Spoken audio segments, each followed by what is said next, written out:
plan. Stick to the plan. Stick to the plan. Stick to the plan. Stick to the plan. Stick to the plan. Just stick to the plan.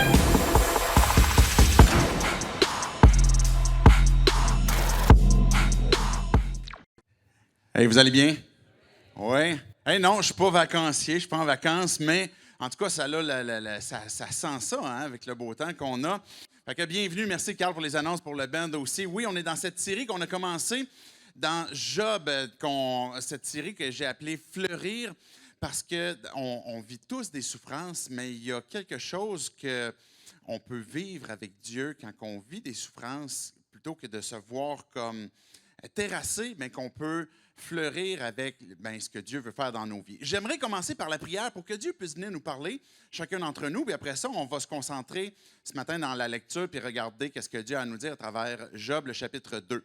Dieu, on veut te dire merci parce que tu es un Dieu qui est vivant, un Dieu qui est puissant, celui qui nous parle. Dieu, merci pour chacun d'entre nous que tu veux nous rencontrer, qu'on soit dans un parcours, dans une démarche où on veut apprendre à te connaître, où on veut découvrir de plus en plus qui tu es, Jésus, comme notre maître, pour qu'on puisse être tes disciples qui te suivent. Et pour nous aussi qui avons ces questions envers toi, Dieu, puis qu'on n'a peut-être jamais placé notre foi encore, mais que tu puisses venir nous parler, nous rencontrer, puis nous révéler qu'est-ce que tu veux nous dire et comment tu peux répondre à notre prochaine question. Et c'est en ton nom, Jésus, compris. Amen. Amen. Donc, je vous invite déjà à tourner dans Job, le chapitre 2. Je vais lire les versets 1 à 7, et ensuite, je vais vous expliquer qu'est-ce qu'on va voir à travers ce chapitre 2. Un autre jour, on est Job 2, les fils de Dieu vinrent se présenter devant l'Éternel, et Satan vint aussi au milieu d'eux pour se présenter devant l'Éternel. Alors l'Éternel dit à Satan, « D'où viens-tu? » Satan lui répondit à l'Éternel, « De parcourir la terre et de m'y promener. » Alors l'Éternel dit à Satan, « As-tu remarqué mon serviteur Job? Il n'y a personne comme lui sur la terre. C'est un homme intègre et droit. Il craint Dieu et se détourne du mal. Il persévère dans son intégrité et c'est sans raison que tu m'incites à le perdre. » Alors Satan répondit à l'Éternel, peau contre peau. Tout ce qu'un homme possède, il est prêt à l'échanger contre sa vie. Mais porte donc la main contre lui, touche à ses os et à sa chair, et je suis sûr qu'il te maudira en face. Alors l'Éternel dit à Satan, « Le voici, je te le livre. Seulement, épargne sa vie. » Satan se retira alors de la présence de l'Éternel, puis il alla frapper Job d'un ulcère purulent, depuis la plante des pieds jusqu'au sommet du crâne. OK, on arrête là pour l'instant. Vous avez peut-être remarqué, si vous étiez là la semaine passée ou si vous avez écouté le discours, que les premiers versets ressemblent beaucoup à ce qu'on a lu la semaine passée, avec justement Satan qui vient voir Dieu puis qui dit « Hey, tu sais, Dieu... en fait, c'est Dieu qui commence la conversation en disant « Hey, as-tu remarqué mon serviteur Job? » Et là, dans le tome 2, on a cette même mise en scène où on voit Satan, littéralement, qui veut dire adversaire, qui se présente à Dieu. Et puis là, Dieu lui dit « As-tu remarqué Job? » Et là, Dieu va lui dire « Tu me pousses à vouloir le perdre, puis il persévère dans son intégrité. » Parce qu'on voyait la semaine passée que Dieu, dans le fond, avait dit, oui, Job, il craint Dieu, il me suit, etc., il est fidèle. Et puis, Satan, il avait dit, est-ce qu'il te suit vraiment parce qu'il t'aime, parce qu'il te suit pour toi, ou à cause que tu lui donnes des bénédictions? Là, enlève-lui ses bénédictions, enlève-lui ses biens, puis il va te maudire. Et là, on voyait à la fin de l'histoire que Job a persévéré jusqu'à la fin. Et puis que Dieu a vanté ce qu'on voit dans ce tome 2-là. Tu vois, il persévère dans son intégrité, puis tu me poussais à le perdre. Et là, Satan va lancer un deuxième défi à Dieu en disant, OK, c'est vrai, tu lui as enlevé ses biens, puis tu n'as pas maudit. Maintenant, tout ce qu'un homme a, il est prêt à l'échanger pour sa santé, peau pour peau. Fait qu'enlève-lui la santé et puis il va te maudire en face. C'est quoi qui est en train de se produire? J'ai appelé ce discours « derrière le rideau ». On pourrait être dans des circonstances de nos vies où on souffre pour différentes raisons, puis on va se poser la question, comme on se posait la semaine passée, mais pourquoi? Et on va se poser la question, c'est qu'est-ce qui se passe en arrière du rideau? Là? C'est quoi qui est en train d'arriver? Puis dans cette histoire-là, Job, lui, il ne voyait pas qu'est-ce qu'il y avait derrière le rideau. Là. Il voyait pas. Nous, on a comme behind the scenes. Tu sais, comme tantôt, Carl parlait de Chosen. J'aime beaucoup cette série-là. Là. Je regarde, tu vois comme chacun des épisodes, puis ils sont bien montés, ils sont bien présentés aussi, puis on regarde les personnages, puis on y croit vraiment. Là. Ça correspond à beaucoup de choses qu'on voit dans les évangiles. Puis, ce qui est intéressant, c'est quand on voit, on peut regarder, par exemple, justement, le behind the scenes, derrière le rideau, de comment ça se passe. Mais c'est drôle parce qu'on voit Jésus, dans le fond, que c'est pas Jésus. C'est un vrai gars, tu sais, comme vous puis moi, puis qu'il rigole, il a des façons de faire, et puis il imite Jésus dans un sens. On voit les autres apôtres, les autres acteurs qui, eux aussi, tu sais, vont tu sais, parler entre eux, puis on va voir comment est-ce que ça fonctionne. Mais quand on regarde la série ou comme n'importe quel autre film, on va juste voir comme ce qui se passe devant l'écran, là, ce qui se passe sur la scène, et on ne sera pas conscient de tout ce qu'il y a derrière le rideau. Et c'est la même chose pour Job ou pour nous qui vivons des situations. On va se poser la question, mais qu'est-ce qui se passe derrière le rideau pour que je vive ça présentement? On pourrait souffrir pour toutes sortes de raisons. Puis, une des raisons pourrait être à cause de l'état du monde dans lequel on vit. L'état dans le monde, dans l'état du monde dans lequel on vit, il va y avoir de la maladie, il va y avoir de la souffrance, il va y avoir des accidents qui vont arriver, qui ne sont pas toujours en lien avec quelque chose qui s'est passé derrière le rideau au sens spirituel, comme on vient de lire. Mais l'état du monde actuel va faire en sorte que, même Jésus il disait, tu sais, ceux qui sont morts dans la tour, pourquoi est-ce qu'ils sont morts, et les personnes qui étaient là? Et Jésus va dire, mais préoccupez-vous beaucoup plus de vous repentir avant d'arriver peut-être dans une situation où ce que vous allez perdre la vie. Donc, il y a des situations où il y a des accidents qui arrivent, puis on pourrait vivre la souffrance à cause qu'on se trouve justement dans l'état du monde qui génère de la souffrance. Et ça va venir du monde matériel, ça va venir de notre monde qui est physique, et puis qu'on va être soumis justement à ces intempéries-là. Là.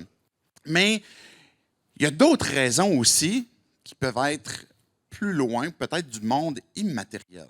Et c'est là qu'on a besoin justement de se poser la question, mais de quelle façon est-ce qu'on va répondre dans notre esprit? De quelle façon est-ce qu'on va continuer de vivre, qu'on va accepter de continuer d'être dans la souffrance si on n'a pas compris qu'est-ce qui est en train de se passer derrière le rideau? Cette scène qu'on est en train de voir et qu'on va poursuivre tantôt dans les versets du chapitre 2, on voit un peu comme ces étapes où on voit l'arrière-scène, où on entend mais Satan avec Dieu qui vont parler de Job. Mais on va voir aussi par la suite un peu comme la scène elle-même, c'est-à-dire Job qui va souffrir, là, puis sa femme qui va lui parler. Puis on va voir aussi sur cette scène-là, il y a des gens qui vont venir spectateurs. Il va y avoir des amis qui vont venir voir Job pour venir constater sa souffrance puis lui apporter un peu de réconfort. Mais commençons avec ce qu'on vient de lire, premièrement, avec justement cet aspect que, qu'est-ce qui se passe derrière le rideau. Et qu'est-ce que Dieu est en train de faire? On a posé la question brièvement la semaine passée, puis c'est surtout aujourd'hui qu'on va y répondre. Est-ce que Dieu pourrait mettre à prix notre tête, ou du moins faire un pari avec Satan pour, OK, on va s'amuser à faire souffrir l'humanité? Quand on regarde ça, ça pourrait être l'impression qu'on a, là.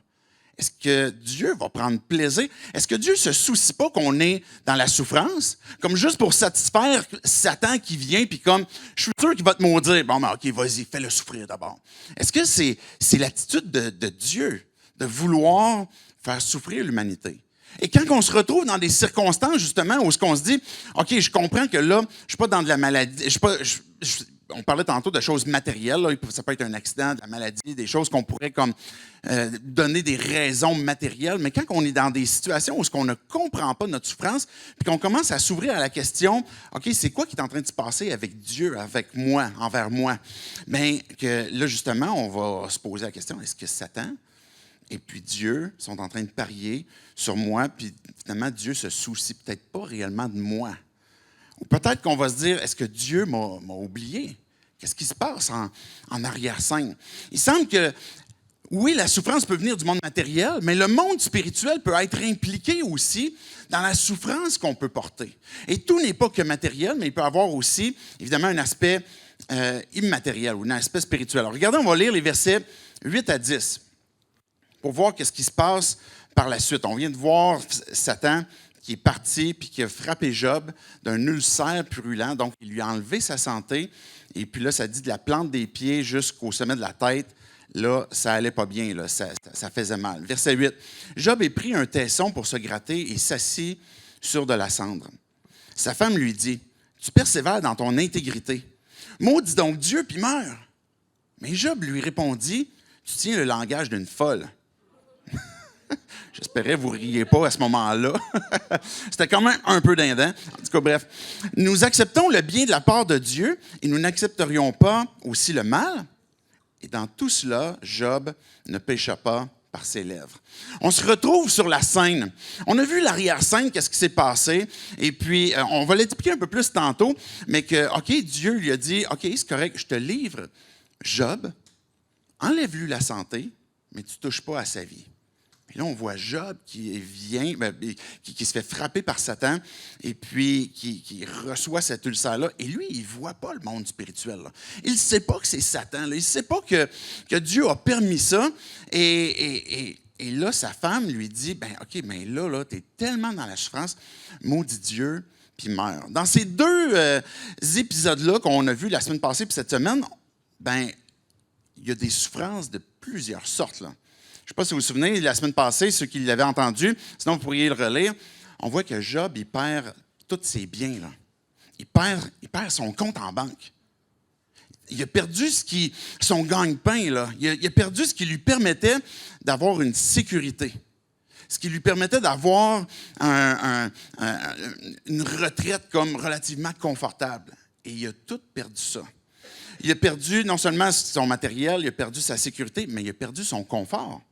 Parce qu'il a perdu sa maison, il a perdu ses biens, son argent, il n'a plus de confort. Son patrimoine, ça fait des années qu'il travaille pour ça et puis qu'il a cherché à consolider. Il y a des employés qui travaillent pour lui, des esclaves que la Bible dit, mais il faut comprendre que c'est des gens qui travaillent, qui sont souvent bien traités. C'est pas comme nous, on le comprendrait. Mais fait que Job, il y a des gens près de lui puis il perd son patrimoine. Il a perdu son entreprise. Là. Et le pire de tout ça, il a perdu ses enfants. Il a perdu, oui, des serviteurs qu'il devait aimer. Il a perdu des proches, des amis peut-être. Mais le pire, c'est qu'il a perdu ses enfants qu'il aimait. Puis qu'on voyait qu'il se souciait tellement pour ses enfants. Il faisait même des sacrifices à Dieu comme pour Dieu, s'ils ont fait de quoi, pardonne-leur. Fais-leur du bien. Et là, il les perd. Il est dans le deuil. Là. Il est en train de souffrir dans son âme. Une souffrance émotionnelle, une souffrance qui est certainement psychologique et dans un deuil immense. Il n'a pas juste perdu un enfant, il les a toutes perdues avec sa sécurité, avec son confort, et il n'y a plus rien. Et puis, pourquoi? C'est les différentes souffrances auxquelles on peut être confronté. Puis qu'on a l'impression qu'on est sur la scène, on est exposé, on est seul peut-être avec notre souffrance, puis on ne comprend pas d'où ça vient. Puis il y a peut-être des souffrances qui n'ont pas été mentionnées dans l'histoire de Job, mais qu'on peut vivre encore aujourd'hui, ou de différentes façons. Je sais que plusieurs d'entre nous, on est loin de notre patrie. On est loin peut-être de familles qui sont derrière nous, des amis qui sont loin de nous, et ça génère une souffrance que d'être séparés de notre patrie, des fois de notre culture, des gens qui sont chers à nos cœurs, des parents, des frères, des sœurs, et puis notre cœur souffre parce qu'on a dû quitter. Ça peut être une souffrance, par exemple, parce qu'on a été maltraité. C'est pas tout le monde qui a l'occasion de vivre dans un contexte idéal, puis on pourrait avoir eu un parcours de vie qui était peut-être rempli d'embûches, ou peut-être de difficultés, ou qu'on a été maltraité ou abusé à travers différentes circonstances dans nos vies, avec une enfance difficile. Ça peut être un combat qu'on mène, qu'on veut livrer, puis qu'on n'arrive pas à avoir la victoire. On veut arrêter une dépendance, on veut arrêter quelque chose, et là, on vit dans la souffrance parce qu'on est dans la honte, dans la culpabilité. On a fait du mal à d'autres personnes et nous aussi, on porte cette souffrance-là liée justement à la honte et puis du mal qu'on a fait, puis de cette victoire qu'on ne réussit pas à avoir à cause d'un combat qu'on n'est pas capable de mener. Une souffrance qui revient puis qui est partout, c'est les souffrances liées aux relations. Relations amoureuses, une relation qui s'est brisée, une relation qui bat de l'aile, ou une relation qui n'a jamais commencé, qui peut être une souffrance liée à de la solitude, à de l'isolement. C'est des souffrances qui sont vraiment réelles, là. Puis qu'on veut comprendre pourquoi est-ce qu'on les vit. Puis notre désir, quand on est dans la souffrance, bien, naturellement, c'est d'en sortir. On veut sortir, puis on veut soulager qu'est-ce qu'on est en train de vivre pour que ça soit plus facilement supportable, sinon que ça puisse arrêter. Puis on va se trouver toutes sortes de moyens pour l'arrêter. En tout cas, Job, lui, c'était un tesson. Il réussit à se gratter puis à se faire un peu de bien, un minimum de confort au tesson. Je ne sais pas si ça ferait comme un nom d'hôtel, ça ferait comme « venez au tesson ». Mais il y avait mal. Quand on est dans la souffrance, nous aussi, on va se trouver des moyens pour soulager notre souffrance, qui vont être légitimes, mais qui, des fois ou souvent, peuvent ne pas l'être. Parce que, je ne sais pas, moi, ça peut être une vengeance qu'on veut faire parce qu'une personne nous a fait souffrir, on veut lui retourner la souffrance, puis on pense que ça va nous soulager. Ou on veut atténuer une souffrance par une consommation d'autre chose, puis qui nous génère une forme d'addiction. On est en train d'alimenter peut-être encore plus notre souffrance.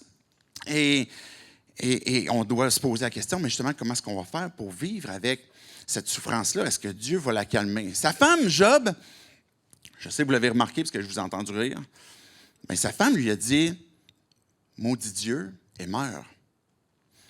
La solution à sa femme pour soulager ses souffrances, c'est crier à Dieu, puis insulte-le, puis maudis-le, tu vas mourir.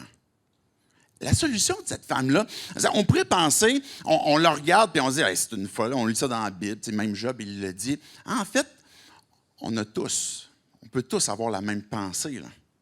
On n'a pas toujours... Quand que Job, ici, parle de folie, c'est cette idée de s'éloigner du mal, de s'éloigner de faire le mal pour être avec Dieu.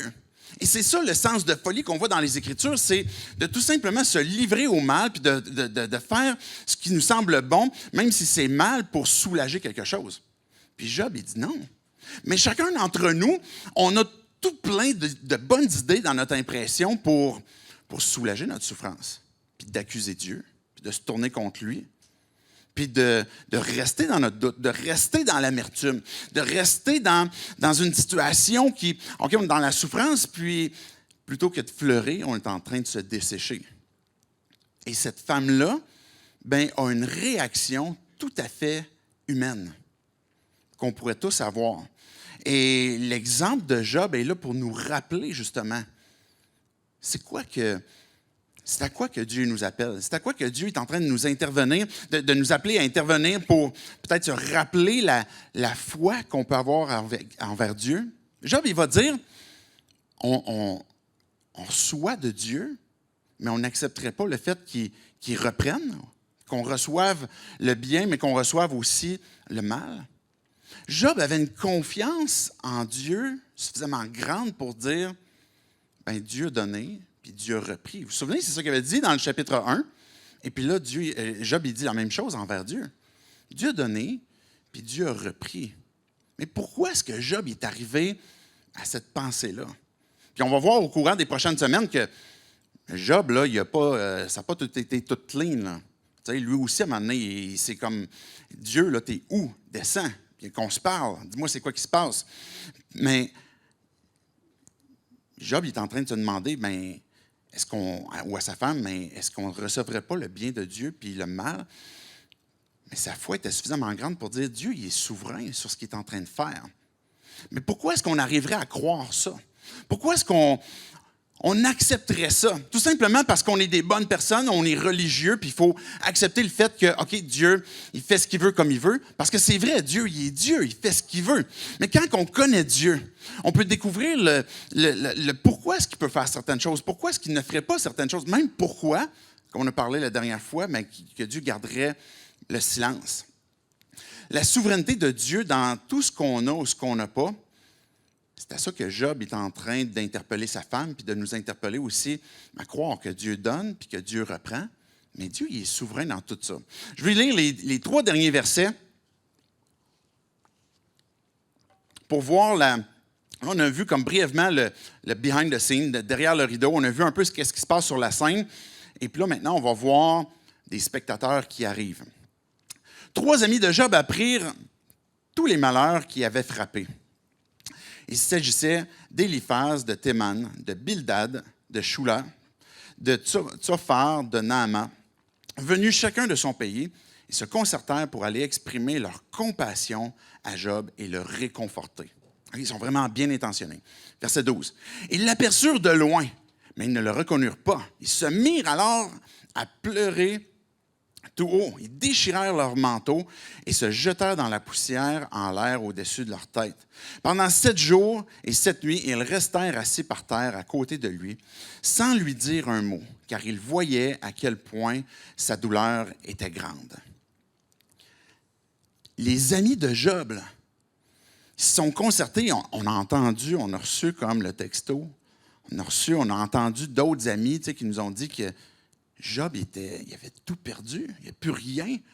On va aller le réconforter. On va lui montrer notre compassion. Ils sont partis de leur pays, chacun d'entre eux, ils sont venus, puis ils ont vu au loin comme un homme qui avait de l'air comme sans domicile fixe, qui était chauve parce qu'il s'était rasé, comme tout sale, parce qu'il y avait de la suie sur lui, comme un vêtement qui ressemblait comme une poche, peut-être de jute, qui s'était mis pour vivre un peu ce deuil-là. Ils ne l'ont pas reconnu sur le coup, puis là, tout d'un coup, ils disent « Hey, c'est Job. » Ils sont tellement sous le choc. Il est tellement en apparence différente à cause de la souffrance qu'il est en train de mener, bien, ils pleurent. Eux aussi, ils vont porter le deuil avec lui, ils vont déchirer leurs vêtements, ils vont lancer la poussière en l'air. Il y a un aspect traditionnel aussi là-dedans qu'ils sont en train d'exprimer leur deuil. Là. Fait qu'il y a une tradition qu'on voit qu'ils sont en train d'exprimer, mais en même temps, on est en train de constater aussi qu'ils sont réellement touchés par ce que Job est en train de vivre. Là. Et puis, ils voient qu'il est tellement affecté. OK, il a tout perdu, mais en plus, il a perdu sa santé. Le gars, il n'est même pas capable de dormir la nuit en paix, tellement que ça lui fait mal. Et puis, ben eux, ce qu'ils se disent, c'est la meilleure chose qu'on peut faire, c'est juste rester en silence. Pendant 7 jours, 7 nuits, ils sont restés assis à côté. Puis c'était peut-être la meilleure chose qu'ils pouvaient faire à ce moment-là. On va voir plus tard, plusieurs des discours qui vont suivre vont être de ces 3 amis-là, qui tout d'un coup, on dirait qu'ils ont perdu le focus de compassion, puis de prendre soin. Mais pour l'instant, ça va bien. Mais ce que je veux relever à travers ce bout de texte-là, c'est ce que Job est en train de porter. Oui, il est en train de souffrir dans son corps, mais il est en train de porter le deuil lié à la mort. Il est en train de porter le deuil de ses enfants. Et la mort n'est pas quelque chose de naturel. La mort est quelque chose qui génère beaucoup de souffrance. Et on pourrait juste voir peut-être la mort des fois comme on se dit, ben, OK, ça fait partie de la vie. On va essayer de s'en détacher le plus qu'on peut. Ou bien ça pourrait nous amener dans une détresse très grande, justement parce qu'on a perdu quelqu'un. Et ce que Dieu nous dit, c'est que la mort n'est pas quelque chose de naturel. Oui, ça arrive constamment. Oui, on meurt tous, mais ce n'est pas le plan de Dieu. La souffrance, et je prends le temps de le mentionner, parce qu'il y a des fois, on ne comprend pas la souffrance, on ne comprend pas pourquoi est-ce qu'on vit certaines choses. Puis même le deuil lié à la mort ne fait pas partie du plan de Dieu. C'est la vie qui en fait partie. Et là, Job est en train de porter le deuil de la mort. Et ce que la Bible nous dit, c'est qu'on n'est pas, quand on a foi en Dieu, on n'est pas terrassé ou dans la détresse à l'infini à cause d'une perte qu'on ne reverra jamais. Mais on n'est pas non plus dans un détachement où on se dit, bon, ben, tu sais, regarde, c'est juste biologique, tu sais, on est puis on meurt, c'est tout. Mais la Bible nous dit que la mort est une détresse et quelque chose qui n'est pas normal, mais que quand on place notre foi en Dieu, on va pouvoir traverser cette souffrance-là avec l'espérance que Dieu nous donne, qu'il y a quelque chose au-delà de la mort. La volonté de Dieu, c'est que on puisse vivre notre souffrance dans la communauté. Mais ça, il n'y a pas grand monde d'entre nous qui aime ça, puis moi le premier. J'aimerais pas trop montrer ma souffrance, et puis je vais m'arranger comme pour la vivre tout seul avec moi-même. Puis on est tous un peu comme ça, et on ne veut pas trop la montrer. Mais les 3 amis de Job qui sont venus pour le rencontrer, on est en train de voir que ça fait partie de la volonté de Dieu. Oui, à la fin du discours, on va voir que Dieu va reprocher aux amis d'avoir parlé de façon inadéquate à son égard, à l'égard de Dieu.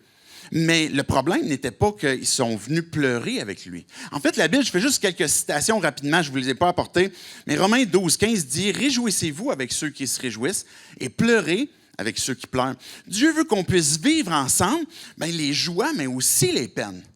Puis que je puisse porter la peine. Il y a des moments où c'est l'occasion d'être dans la présence d'une personne qui souffre et de tout simplement pleurer. D'être présent. C'est ça que les amis de Job sont en train de faire présentement. Jésus qui a vu son ami Lazare qui était mort, Jésus qui savait qu'elle allait le ressusciter, quand il a vu la foule qui pleurait, puis quand il a vu Marthe et Marie qui pleuraient, on a le plus petit verset de la Bible à ce moment-là, mais qui révèle beaucoup. Jésus pleura. Jésus a pleuré, parce que la mort n'était pas quelque chose de naturel, mais Dieu veut qu'on puisse porter la souffrance en communauté. Ça fait partie d'un moyen de grâce que Dieu nous donne pour qu'on puisse le vivre. Une autre citation rapidement sur ça, 1 Thessaloniciens 5,14, nous vous invitons, frères et sœurs, avertissez ceux qui vivent dans le désordre et réconfortez ceux qui sont abattus. Soutenez les faibles, faites preuve de patience envers tous. Il nous invite à soutenir, à réconforter ceux qui sont abattus. Job 6, verset 14, qu'on va voir un peu plus tard dans un autre discours, celui qui souffre a droit à la bienveillance de son ami, même s'il abandonne la crainte du Tout-Puissant. C'est spécial, hein? Mais Dieu, il veut qu'on puisse utiliser la communauté pour qu'on puisse ensemble porter notre souffrance, de porter le fardeau les uns des autres. Maintenant, c'est quoi le moyen de fleurir? Quand on ne comprend pas qu'est-ce qui se passe en arrière du rideau, qu'on se retrouve sur la scène seul avec notre souffrance, on ne comprend pas d'où ça vient, pourquoi est-ce qu'on porte ça, et puis qu'on est peut-être exposé, peut-être qu'il y a des gens qui veulent nous aider à la porter, mais qu'on est exposé à des gens qui voient notre souffrance, comme les 3 amis de Job qui viennent. Mais comment est-ce qu'on fleurit dans ces circonstances-là? Bien, je veux revenir sur la question qu'on a posée tantôt au tout début. Pourquoi est-ce que Dieu a permis à Satan d'aller frapper Job, de tout lui enlever, puis même la santé? Mais j'aimerais vous donner quelques éléments de réponse pour nous aider à comprendre qu'est-ce que Dieu est en train de faire. Est-ce que Dieu a juste joué au dé pour faire un pari? Mais Dieu va utiliser cette circonstance-là pour révéler sa gloire, pour révéler sa beauté. On pourrait voir d'un premier coup d'œil que ce n'est pas beau ce qu'on voit. Il me semble que ce n'est pas bien ce qu'on voit. Mais la souffrance va révéler la gloire de Dieu, la présence de Dieu. Quand on parle de gloire, c'est la beauté ou la présence, même le poids de ce que Dieu est en train de créer dans nos vies. Et quand on est dans la souffrance, c'est... voyons, je suis en train d'oublier son nom. J'aurais dû l'écrire. C.S. Lewis disait que la souffrance, c'est comme un mégaphone qui nous permet d'entendre Dieu. Quand on est dans la souffrance, on a l'occasion de se tourner vers Dieu puis de dire, mais Dieu, qu'est-ce qui se passe? T'es où? De lui parler. De lui parler de façon vraie, de façon authentique. La souffrance nous permet d'entendre Dieu. Mais elle va créer quelque chose de pesant aussi dans nos vies. J'ai fait exprès d'utiliser cette expression-là parce que la gloire de Dieu est quelque chose qui est un poids. Quelque chose la présence de quelqu'un, par exemple, on va parler de la renommée, mais quand que Dieu est en train d'agir dans nos vies à travers la souffrance, il est en train de créer quelque chose dans nos vies qui nous transforme. Quand on a devant nous une personne qui est en train de nous partager qu'elle a perdu, par exemple, un enfant, le poids de ses mots sont bien différents parce qu'on comprend que la personne l'a vraiment vécu. Elle ne fait pas juste parler de choses pour dire « Ah, la souffrance, c'est ça, de moyens techniques. » Mais quelqu'un qui a porté la souffrance, il y a eu un impact dans sa vie aussi. Et Dieu veut révéler sa présence, il veut se faire entendre, puis il veut avoir cette présence dans nos vies. Pourquoi est-ce que Dieu a permis ça à Satan? Dieu est en train de donner du lousse dans la corde. Puis si vous vous souvenez bien, Dieu a dit à Satan, « OK, je te donne du lousse, mais là où ta corde arrête, c'est que tu ne touches pas à sa vie. » Mais Dieu a voulu révéler les profondeurs des ténèbres de Satan.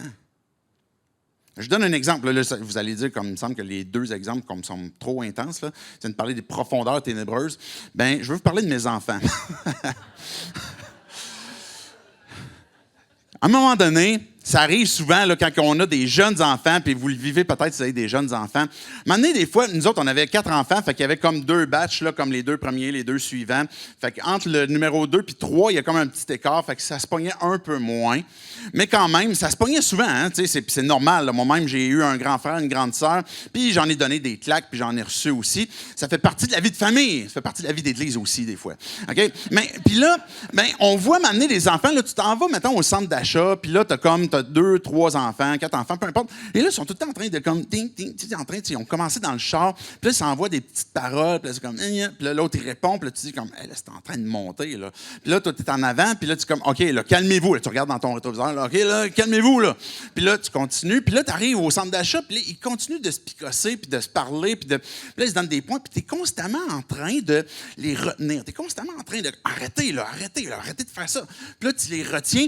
Mais là, à un moment donné, ce qu'on fait, en tout cas, nous, ce qu'on a décidé de faire à un moment donné, c'est, OK, là, on va les laisser aller pour qu'ils puissent voir ça les conduit où, mais qu'aussi, on ne soit pas constamment en train de retenir sur le bord de la ligne de ce qui est acceptable. Vous me suivez? Tu sais, au centre d'achat, voici la ligne, qu'est-ce qui est acceptable. Fait que là, tu es constamment en train de retenir l'enfant pour pas qu'il déborde ça. Mais à un moment donné, tu dis, OK, on est dans un endroit comme relativement comme contrôlé, on va les laisser aller. Et puis là, des fois, ça arrive que la chicane monte et que là, après ça, bien, ça pleure, ça s'est fait mal. Puis là, tout d'un coup, bien, ça s'est révélé. Et là, tu vas expliquer, mais voici pourquoi maintenant il va y avoir une conséquence à cette action-là. Quand on retient constamment, évidemment, il y a quelque chose de mal qui se passe, mais tu retiens constamment, mais ça devient pas, c'est pas toujours évident. Jusqu'à temps que tu laisses aller, là, tu dis, OK. Et ce que Dieu est en train de faire avec Satan, ce que Dieu est en train de nous révéler, Satan, c'est l'adversaire ici. Il est en train de nous révéler les ténèbres de Satan, qui veut détruire, qui veut voler, qui veut enlever la paix, enlever la joie, enlever la santé. C'est jamais Dieu qui a proposé ça. Mais Dieu est en train de donner du lousse sur la corde pour qu'on comprenne que ce n'est pas lui, mais voici qu'est-ce que Satan est en train de faire. Voici qui est notre adversaire. Les 2 fois, quand que Satan il se pointe avec les autres anges qu'on appelle les fils de Dieu, ben Dieu lui demande, tu viens d'où? Et les 2 fois, il va dire de parcourir la terre, de m'y promener. Il fait quoi? Qu'est-ce qu'il fait? Il cherche le trouble. Puis il le fait. Puis il le génère. Puis on tombe souvent dans son panneau. Mais Dieu a révélé les ténèbres. Dieu qui est lumière. Satan, c'est un ange de lumière qui essaie de se déguiser en ange de lumière. Mais Dieu, il est lumière. Dieu, il est vie. Dieu, il a la joie dans sa présence. C'est l'amour. Et puis, il va vouloir donner, je disais tantôt, c'est pas dans le plan de Dieu de générer la mort, mais la vie. Et puis, il pourrait retenir constamment les puissances du mal. Oui, mais à un moment donné, OK, vas-y. Pour qu'on puisse comprendre aussi qu'on est affecté de par le mal. Et puis qu'on puisse comprendre que notre allié n'est pas Satan, notre allié n'est pas le mal, notre allié n'est pas de choisir les options qu'il nous offre parce que ça conduit continuellement à la destruction puis encore plus de souffrance. Et c'est une des raisons pour laquelle Dieu il donne du lousse à la corde à Satan pour qu'il puisse livrer ses intentions et puis les révéler. Mais il y a une autre raison aussi que je pense qu'on peut voir à travers les Écritures, puis qu'on va voir un peu plus tard dans le livre de Job, pour laquelle Dieu permet la souffrance dans nos vies. C'est parce que ça nous rend plus forts.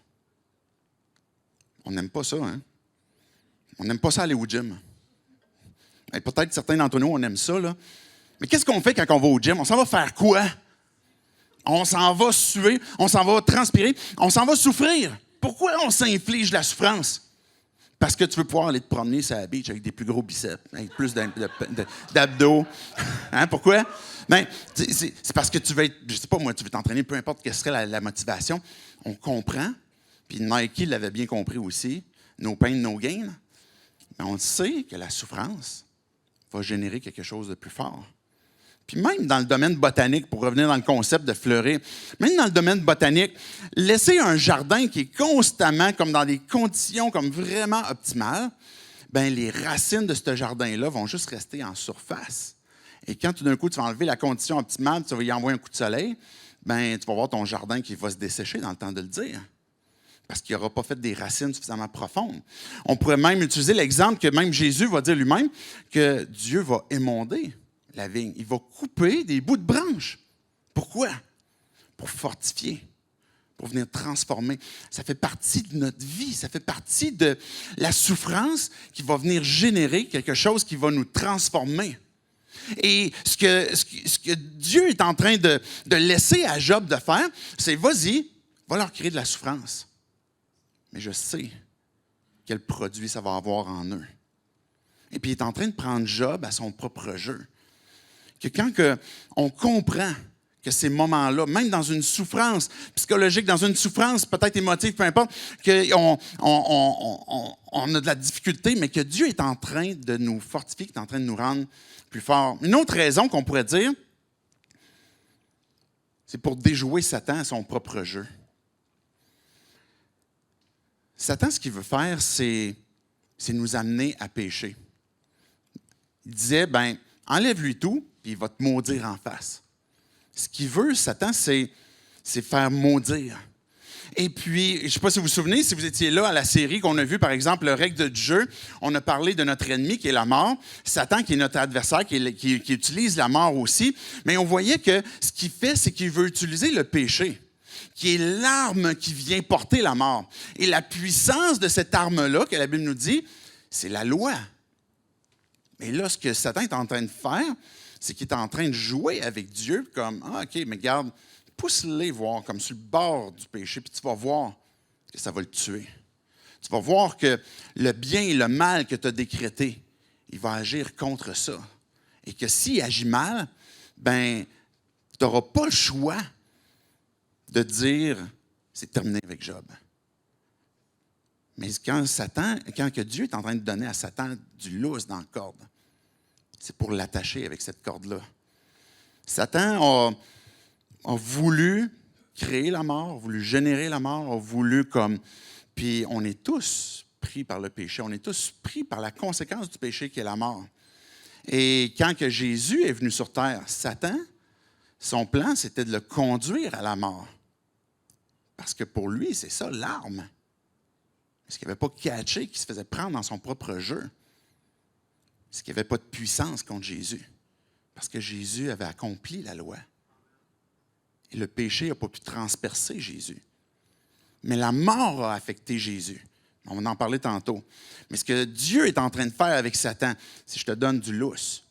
Mais Dieu dans sa souveraineté. Et c'est ça que, la raison pour laquelle je suis en train de vous parler de ça, c'est pour qu'on puisse comprendre ensemble qu'on ne comprend pas tous les enjeux.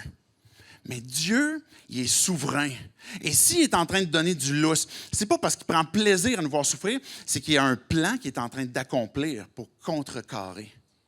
On a parlé oui, la souffrance va générer quelque chose de plus grand. Oui, on va voir les profondeurs ténébreuses de Satan. Dieu va révéler sa gloire. Mais je vais terminer avec une dernière raison. C'est pour écraser Satan sous ton pied. Pour écraser Satan sous vos pieds. Et ce que je viens de dire là, c'est la Bible qui le dit, dans Romains 16, que Dieu écrase Satan sous vos pieds. Satan qui est venu pour faire du mal, pour voler, pour détruire, pour créer la souffrance, pour tuer, pour toucher la santé de Job. Il a voulu l'humilier à son maximum. Et Job, il n'était même pas reconnu de par ses bons amis, et puis il a voulu l'humilier. Et ce que Dieu est en train de faire, c'est de laisser aller Satan pour que la foi de Job l'écrase sous son pied. Dieu, il dit, fais-moi confiance. On pourrait se retrouver dans une situation où on est particulièrement affaibli, particulièrement faible, peut-être humilié. Puis Dieu, il dit, fais-moi confiance. Et non seulement oui, je suis souverain. Puis oui, je suis en train de tout contrôler. Oui, je suis en train de révéler certaines choses. Oui, ma gloire est en train de se révéler. Mais je veux t'utiliser, toi, pour que la victoire que je te donne va se tourner contre l'adversaire qui est Satan. C'est quoi la bonne nouvelle? Comment est-ce qu'on fait pour fleurir dans une situation dans laquelle on est, comme on vient de voir de Job? Mais la bonne nouvelle, c'est que Job est une préfigure de ce que Jésus est. Et je veux conclure avec des parallèles qu'on peut faire avec Jésus, entre Job et Jésus. Parce que Job, la bonne nouvelle, c'est pas comme, OK, devenez comme Job. C'est un bon gars, il craignait l'Éternel, et puis, il a persévéré, etc. Ça serait du moralisme. De vous pousser à ressembler à une autre personne qui est imparfaite comme nous, on n'y arrivera pas. Mais la bonne nouvelle, c'est à cause que Job est en train de pointer ultimement à Jésus. Il y a 3 domaines que j'ai relevés dans cette histoire-là, qu'on pourrait parler des parallèles entre Job et Jésus. Et puis la première chose, c'est la perfection. Job est décrit un peu comme un gars parfait. On le voit comme Jésus le décrit, pas Jésus, mais Dieu va le décrire. OK, il craint Dieu, regarde son obéissance, il persévère, il a même été en adoration pendant, même quand il a tout perdu, il a quand même adoré, il garde la foi. Et puis, on pourrait voir en Job qu'il y avait une morale et une obéissance exemplaire, mais la réalité, c'est que Job est un pécheur, comme vous et comme moi.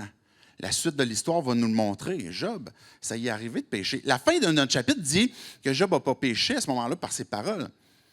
Mais quand que Dieu va le reprendre à la fin, il va dire, c'est qui celui qui est en train d'obscurcir mes desseins?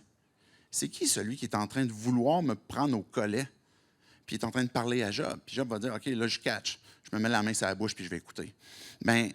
Job est un pécheur.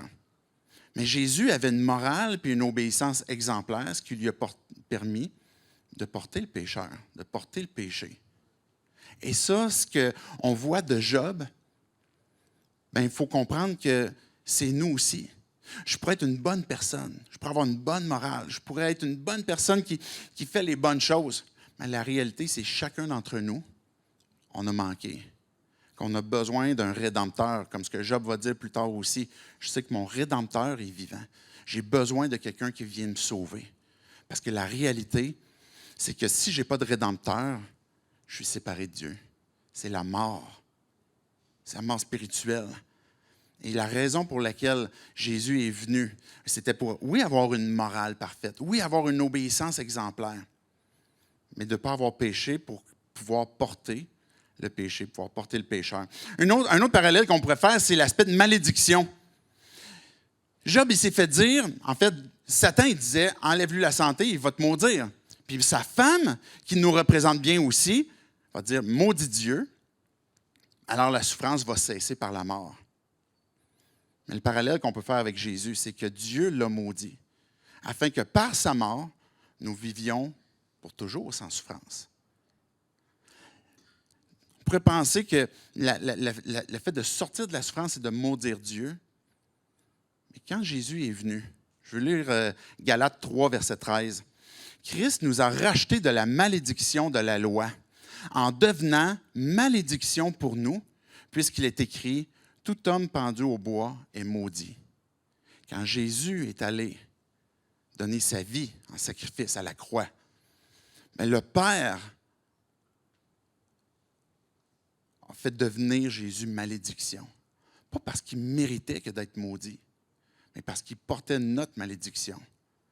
Plutôt que de maudire Dieu, Jésus a lui-même été maudit, étant pendu au bois, séparé de Dieu, pour porter notre conséquence.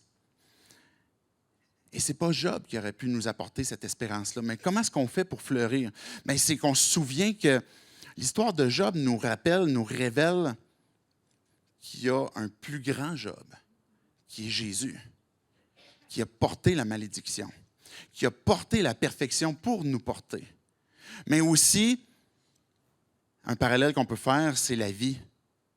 Job a tout perdu, sauf sa vie que Dieu lui a préservée. Jésus a tout perdu, incluant sa vie qu'il a offerte à Dieu. Dieu avait dit, tu ne touches pas à sa vie, en parlant de Job. Mais Jésus qui est venu, il a dit, Père, je te remets entre tes mains mon esprit. Il a livré sa vie à Dieu, justement pour nous donner sa vie. C'est ça la bonne nouvelle.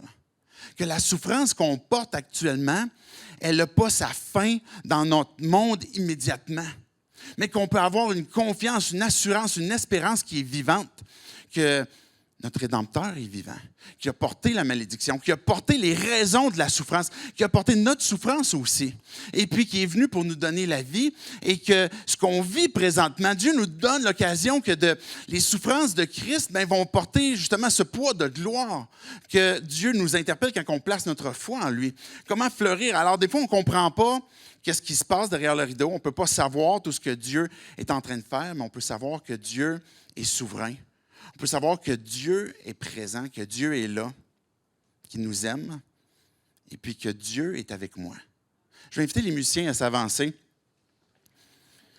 Le fait de savoir que Dieu est présent.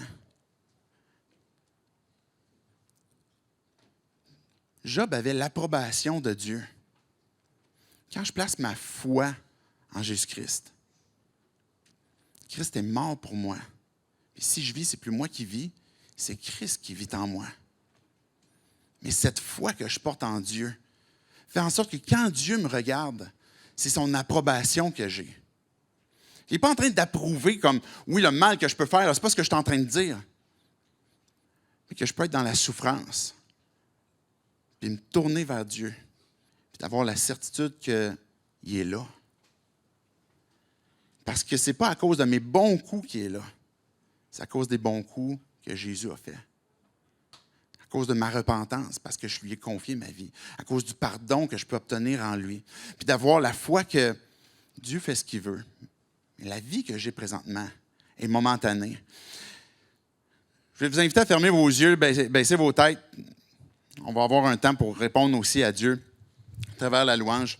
Dieu, on veut te dire merci pour ta parole. Merci pour ce texte que tu nous livres. Qu'on puisse comprendre de façon authentique, de façon vraie, ce que tu as à dire sur la souffrance. Nous révéler, Dieu, qu'est-ce qui se passe derrière le rideau, nous révéler les intentions de notre adversaire, nous révéler ta gloire, nous révéler ta présence, que tu es souverain. Nous révéler, Dieu, que tu veux anéantir les plans de l'adversaire et puis nous apporter, Dieu, cette vie qu'on peut avoir en toi. Jésus, tu es celui qui a porté la malédiction. Tu es celui qui est venu nous porter la vie.